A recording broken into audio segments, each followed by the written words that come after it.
l'élixir de pêcher et la fluidité des chairs. Bienvenue dans GPS Intérieur. Je suis Jean-François Curnier, bâtisseur de sens. Nous ouvrons aujourd'hui ce cycle spécial du mois de juillet.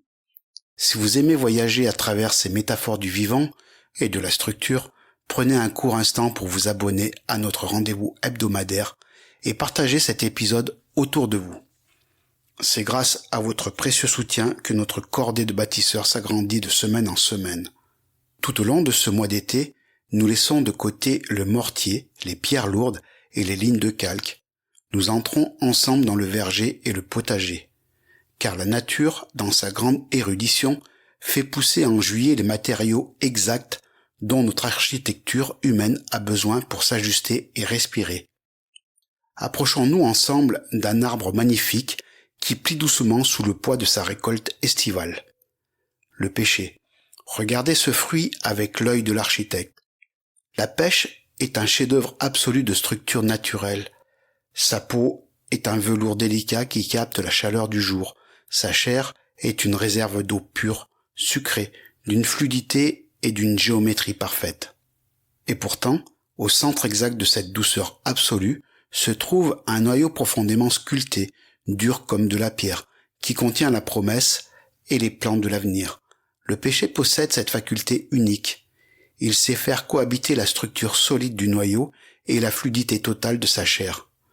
Mais dans nos vies de bâtisseurs, nous oublions souvent cette alliance essentielle. À force de vouloir tenir nos chantiers à bout de bras, de contrôler nos trajectoires ou d'emprunter des autoroutes saturées, nos structures intérieures se dessèchent. Nous devenons comme des fruits oubliés sur la branche, rigides, tendus à l'extérieur, mais vides de sève à l'intérieur. Nous perdons le sens du mouvement. C'est ici que la transmission de Simone prend tout son sens. Simone m'a enseigné que l'élixir de pêcher est le grand fluide de la détente pour les bâtisseurs fatigués par l'effort. Elle l'appelait affectueusement la rosée de la tolérance. Lorsque vous vous sentez bloqué dans vos projets, que vos pensées stagnent et que votre mécanique intérieure manque de souplesse, cet élixir vient agir comme un lubrifiant subtil dans vos rouages.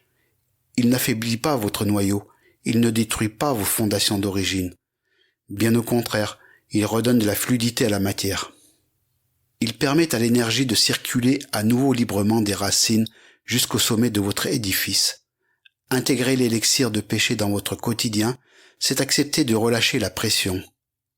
Pour aller plus loin, faire l'état des lieux de votre terrain et intégrer ces clés de régulation fine, je vous accompagne en consultation directement à mon cabinet de Romans-sur-Isère, ainsi qu'à distance en visioconférence. Toutes les informations d'accès pratique se trouvent sur ma fiche Google. Et si vous faites face à un point de blocage précis qui demande un éclairage immédiat, rappelez-vous que vous pouvez emprunter mon offre exclusive, le chemin de traverse, une formule simple et directe, une question, une réponse pour débloquer sans attendre ce qui entrave votre fluidité.